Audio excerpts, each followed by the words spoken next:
Hello and welcome.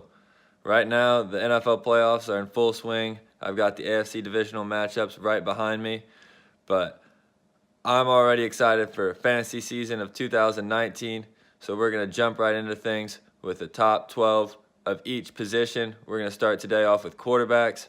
So let's get right into my top 12 quarterbacks for the 2019 fantasy season. Starting at number 12 on the list is a former first overall draft pick, one of several on this list, and that is Jared Goff. He started off this season very hot, but as December rolled around, his numbers started declining very drastically. As good as Goff was in LA this season, he was very poor on the road. He only scored over 18 once outside of Los Angeles this year. Even still, Goff's a young, talented quarterback. In that McVay offense, we know what he's capable of, and he did finish as a QB7 on the year this year. So once he gets his weapons back, including Cooper Kupp and Gurley for a full season, I have no doubt that Goff will be a starting caliber quarterback in fantasy next year. Why he's not higher on this list, though, he had a heck of a season. He was even in the MVP candidacy run for a little bit before falling off in the last month of the year. And his struggles on the road and his reliance on Gurley in the red zone make him the most matchup reliant quarterback on this list. Coming in at number 11 might be a surprising name for some, but that is Drew Brees, the New Orleans Saints quarterback. 2018 was one of his best years yet, as he is in the running for the MVP. He was the number 6 quarterback in fantasy before Week 17 in this 2018 season. So why is he as low as he is? I still expect him to be a starting caliber quarterback next season, unless there's a surprise retirement, because he's such a masterful quarterback. He knows the ins and outs of the game, and he's in such a good offense with weapons around him. So I don't think there's any doubt that he'll be a good quarterback if he's still the starting quarterback for the New Orleans Saints next year. But there are a couple very noteworthy reasons to why Drew Brees is only 11 on this list. The first one is Drew Brees will be 40 years old at the start of next season. And outside of Tom Brady, quarterbacks historically have really struggled once they get to that 40-year-old age marker. I don't think Brees will drop off a huge amount, but still, I think that's obviously shown that Drew Brees' highest ability is going to be behind him in terms of just arm strength and athleticism and what he can do physically. The second reason, and just as powerful, is the fact that the Saints have become a running team so much in these last couple years. Brees has still been able to benefit from it, but the older he gets, the more the Saints are going to rely on the run. This season alone, they were third in rushing percentage. So I think that the Saints are going to continue to rely on that ground game in Kamara. Drew Brees also didn't end the year as hot as he started in terms of fantasy. His last game over 17 points was Week 12, which I think could be a combination of focusing on the run game as well as age creeping up on him. At number 10 is another guy that's having a great year, one of his best years yet, and that is Phillip Rivers. Phillip Rivers is right there amongst the top quarterbacks in terms of performance this year in the 2018 season. And the main reason he's right there is because of his consistency, throwing for multiple touchdown passes in 13 of 16 games. And in the fantasy world, that is so key to be able to just know that you can plug in a quarterback and get close to 20 points a game, pretty much guaranteed. Also, think about all the weapons the Chargers have. Keenan Allen, Mike Williams emerging, Melvin Gordon out of the backfield along with Eckler, and then not to mention Hunter Henry's coming back. They've got maybe the best weapons in terms of all the NFL. The only concern I have with Rivers is even this year, with all that, he only finished as the QB 11 on the year. I like Rivers next year, and he's younger than Brees, but you don't want to buy in at a guy at his ceiling, and if finishing as a low QB1 is his ceiling, you don't want to reach any higher than that to take Rivers. He's at number 10. Along with the playoffs, the other thing going on right now is all the head coaching changes. The coaching carousel is in full swing. And at number 9 comes a player that is a big piece of all these coaching changes. That is Baker Mayfield of the Cleveland Browns. He didn't start the first 3 games of the 2018 season, still finished as the 16th highest scoring fantasy quarterback of the year. Now he's got his main guy, Freddie Kitchens, who took over as the OC after Hugh Jackson was fired. Kitchens now is going to be calling the shots for Baker, and they seem to have a good connection. Under Kitchens as the OC, Baker averaged 19 points per game in fantasy compared to the 15.6 he had with Hugh Jackson. So it's clear Baker likes the connection with Kitchens, and I think that offense could be rolling. Baker Mayfield's an exciting player, a first overall draft pick just 1 year ago. He's got only up from here. And one thing else I like about Baker Mayfield is just the way he can use his legs to buy time, and he can get you some running points in fantasy, which is key. The reason he's not higher is it's still the Cleveland Browns. Let's be honest. It's the Browns. Can we really trust him yet? You never know what they're going to do. Also, Kitchens, this is his first year ever as a head coach. He was just a running backs coach 1 year ago today. So there's just too many question marks to put Baker any higher. But once you get past those top 6, 7 guys, it's a great time to go for the upside of Baker Mayfield. If you're an experienced fantasy player, you know how important it can be to get a rushing quarterback, the extra points they can give you on the ground as well as through the air, and that's why Lamar Jackson comes in at number 8. This kid is electric whenever he's got the ball in his hands, one of the best we've ever seen do it, making people miss from the quarterback position and making plays happen with his feet as well as with his arm. I know it's a small sample size, but Lamar Jackson dropped at least 15 fantasy points in each of his 7 regular season starts this year, showing that he can put up the numbers, and he did it consistently too, which is one of the most impressive aspects of Lamar Jackson's season in 2018. If Flacco's moved in the offseason as expected, that will give the Ravens a full offseason to prepare game plans for Lamar Jackson, get him ready for all types of defenses, because remember last year the Ravens thought that Flacco was going to be their starting quarterback throughout the season. Now it's Lamar's turn, and Harbaugh and everybody can draw up the right offense for Lamar Jackson to succeed. He's going to have time to work on improving his passing presence, which obviously has been inconsistent this year. And his upside is just too high to be passed on. We talked about Baker Mayfield's upside, but I think Lamar Jackson's upside is just a slight bit higher. That's why he's at number 8. Why he's not higher is the injury concern. He does have a small frame. If he continues to run, he's going to take some hits.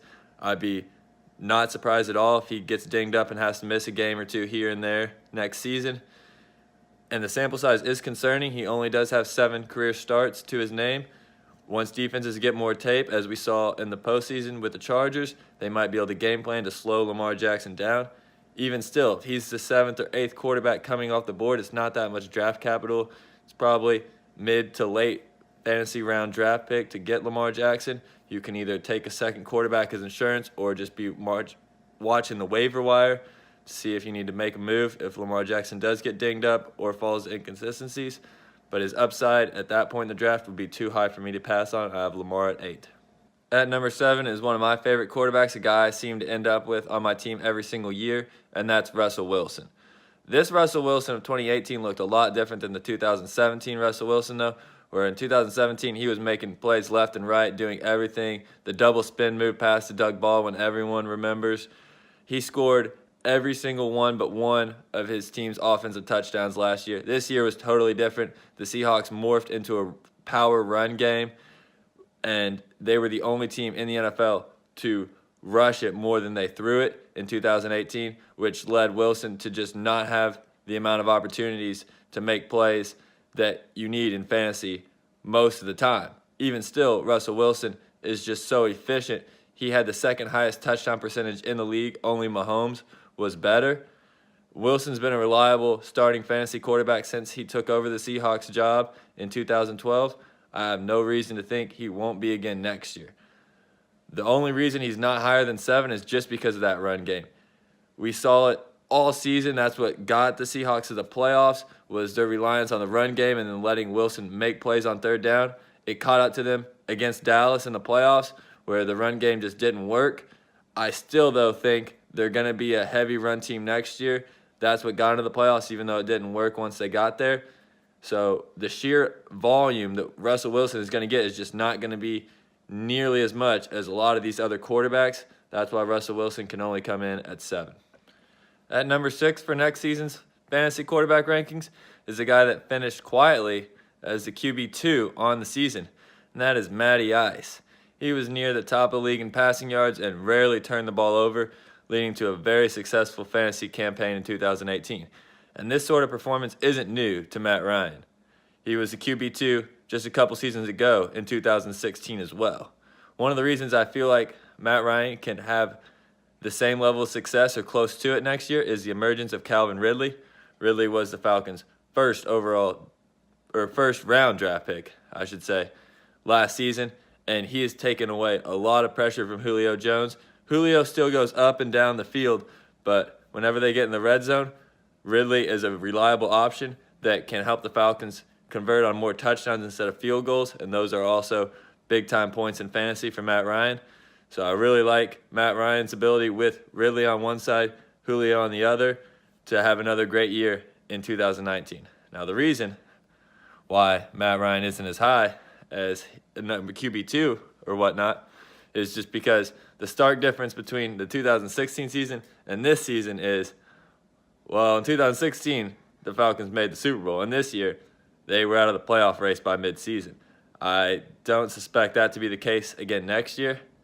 Their whole defense went on IR by like week 4, so Matt Ryan had no choice but to sling the ball up and down the field all year and rack up a ton of yards, a lot of them coming in garbage time. Also, they'll be getting Devonta Freeman back. Might be more of a reliable running game, which they didn't have at all this season. So Matt Ryan won't be the only one scoring touchdowns for the Falcons. Even still, I like Matt Ryan next year a lot. I have him as my QB6.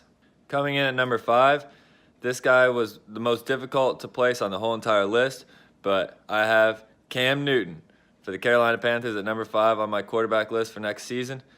He is just a beast of a player. He's got the combination of passing and running ability, especially near the goal line.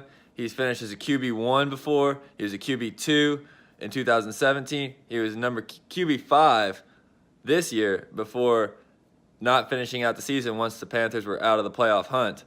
But he's shown that he can finish as a top 5 QB in 3 out of the last 4 years. And the main reason I like him so much next year is because of the weapons he'll have. McCaffrey has officially become an elite running back and one they love using out of the backfield. Curtis Samuels is an exciting player, and DJ Moore is a rookie this year. He was their first-round draft pick. He's going to get more involved, and he's going to be a huge weapon for Cam Newton going forward. The only reason he's not higher is because of those injury problems. He missed the end of this year. When you get into fantasy playoffs and you lose a key player like Newton, it can really sting. That hurts his draft value for sure.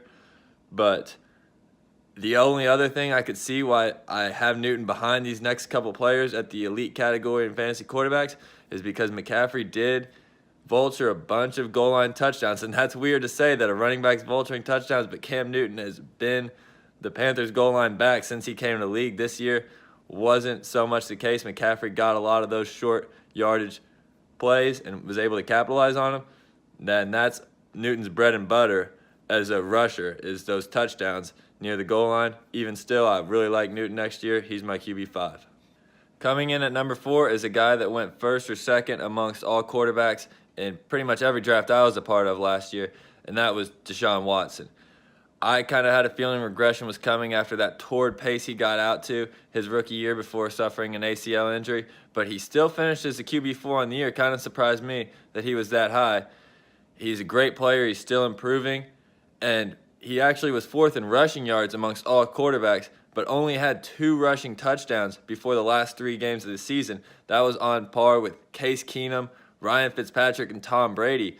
I was like, when are these rushing touchdowns going to come? They just didn't make sense why he was racking up so many rushing yards without the touchdowns. He eventually got 3 in those last 2 regular season games that put him at QB4 on the year. I expect those numbers, even 5 rushing touchdowns, I expect there to be more than that next season. And this next point could go one of 2 ways.